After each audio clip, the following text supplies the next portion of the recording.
ప్రజలకు మేలు చేస్తూ నడవడమే మాకు తెలుసు.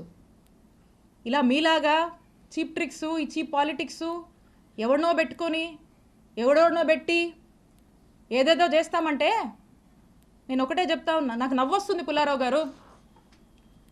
ఎందుకో చెప్పనా? నా రాజకీయ అనుభవం 7 ఏళ్ళు. నా 7 ఏళ్ల రాజకీయ అనుభవం ముందు మీ 25 ఏళ్ల రాజకీయం తల జించుకుంది ఈ రోజుతో అనిపిస్తుంది.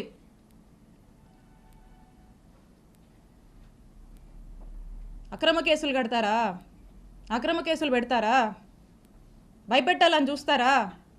మీరు నన్ను కానీ, మా కుటుంబ సభ్యుల్ని కానీ, మా నియోజకవర్గ ప్రజల్ని కానీ, అండ్ ఎస్పెషలీ మా వైఎస్ఆర్ కాంగ్రెస్ పార్టీ నాయకుల్ని, కార్యకర్తల్ని, వైఎస్ఆర్ కాంగ్రెస్ పార్టీ కుటుంబ సభ్యులు, ఇక్కడ ఉన్న వాళ్ళందరినీ కూడా, కుటుంబ సభ్యులందరినీ కూడా బెదిరించి, భయపడి, అక్రమ కేసులు పెట్టి, అక్రమ అరెస్టులు చేస్తే ఎవ్వరం భయపడం.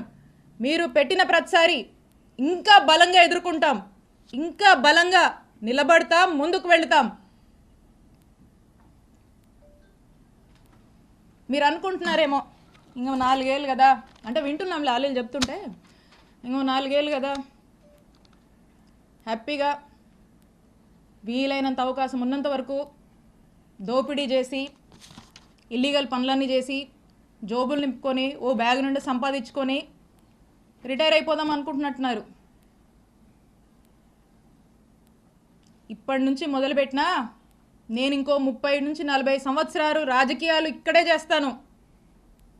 గుర్తుపెట్టుకోండి, 30 నుంచి 40 సంవత్సరాలు ఆ దేవుడు చల్లగా చూస్తే మీరెక్కడున్నా, ఏ ఊళ్ళో దాక్కున్నా మిమ్మల్ని లాక్కొచ్చేది ఖాయం.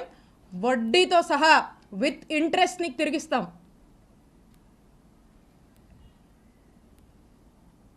అలాగే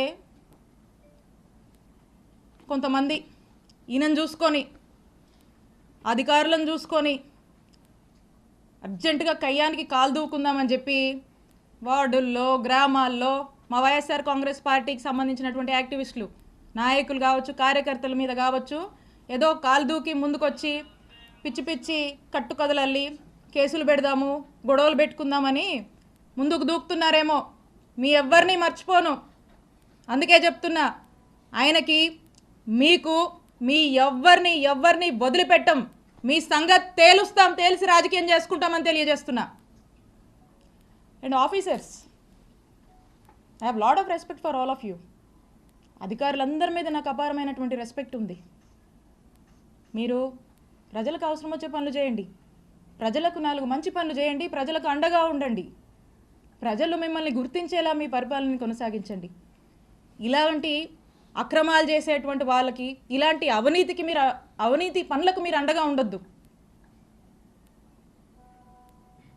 కొంతమంది ఉన్నారు బాగా అత్యుత్సాహానికి పోతూ ఇట్లాంటి పనులు చేస్తూ ఉన్నారు.